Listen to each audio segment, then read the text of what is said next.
90 शब्द प्रति minute dictation start.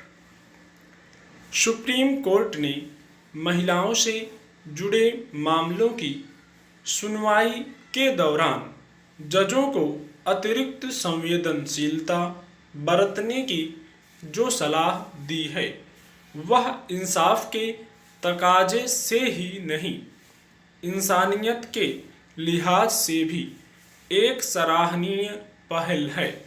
Bharat की न्याय व्यवस्था अपनी निष्पक्षता, निर्भीकता और वैज्ञानिक सोच के लिए दुनिया भर में सराही जाती है और मूल्यों के क्षरण के इस दौर में इन्हीं वजहों से अपने नागरिकों की निगाह में भी उसकी गरिमा बरकरार है।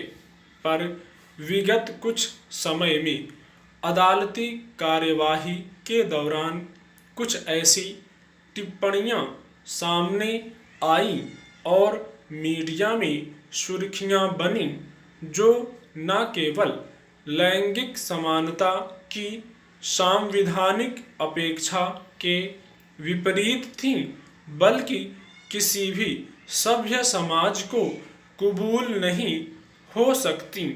सुकून की बात है कि देश की आला अदालत ने इसे गंभीरता से लिया है। उसने बार काउंसिल से भी कहा है कि कानून के पाठ्यक्रमों में यौन अपराधों और लैंगिक संवेदनशीलता के पाठ शामिल किए जाएं।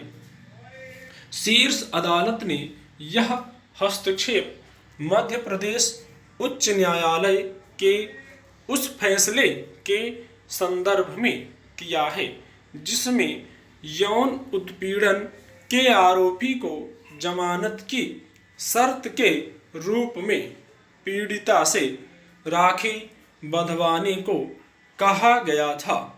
सुप्रीम कोर्ट ने उचित ही इसे पूरी न्याय प्रणाली के खिलाफ मानते हुए अमान्य करार दिया। भारत में महिलाएं किन किन रूपों में यौन उत्पीड़न और असमानताएं झेल रही हैं, इससे जज की कुर्सी पर बैठने वाले सम्मानित लोग ही नहीं, आम नागरिक भी बखूबी वाकिफ हैं और इसके लिए राष्ट्रीय अपराध रिकॉर्ड ब्यूरो के आंकड़ों में भी झांकने की जरूरत नहीं होनी चाहिए। लेकिन जब कुछ महिलाएं साहस बटोरकर इंसाफ मांगने पहुंचती हैं, तब अदालतों से उनकी यह स्वाभाविक अपेक्षा होती है कि वहां उनकी गरिमा का पूरा ख्याल रखा जाएगा। मगर दुर्योग से कतिपय मामलों में उन्हें अपमानित होना पड़ा। अभी बहुत ज़्यादा दिन नहीं बीते हैं जब बॉम्बे हाई कोर्ट की नागपुर बेंच की एक महिला न्यायाधीश ने यौन उत्पीड़न के लिए स्किन टू स्किन संपर्क संबंधी टिप्पणी की थी और अभियुक्त को बरी कर दिया था। तब उस मामले में भी सर्वोच्च न्यायालय ने हाई कोर्ट के फैसले पर रोक लगाई थी। कोई भी तरक्की पसंद देश अपनी महिलाओं को बराबरी का सम्मान दिए बिना सभ्य होने का गुमान नहीं पाल सकता।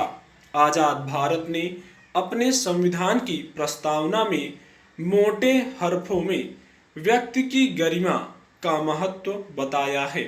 उसने देश के हरेक पुरुष और महिला की प्रतिष्ठा की रक्षा की गारंटी दी है। निस्संदेह बीते 7 दशकों में सामाजिक स्तर पर कई लैंगिक बेड़ियां टूटी हैं और हमें यकीन है कि यह सिलसिला अब थमने वाला भी नहीं। इसीलिए जब कोई राजनेता महिलाओं के पहनावे, खाने पीने या उनकी निजी स्वतंत्रता पर हमला बोलता है तब खुद अपनी ही पार्टी में उसे भारी विरोध झेलना पड़ता है। स्टॉप।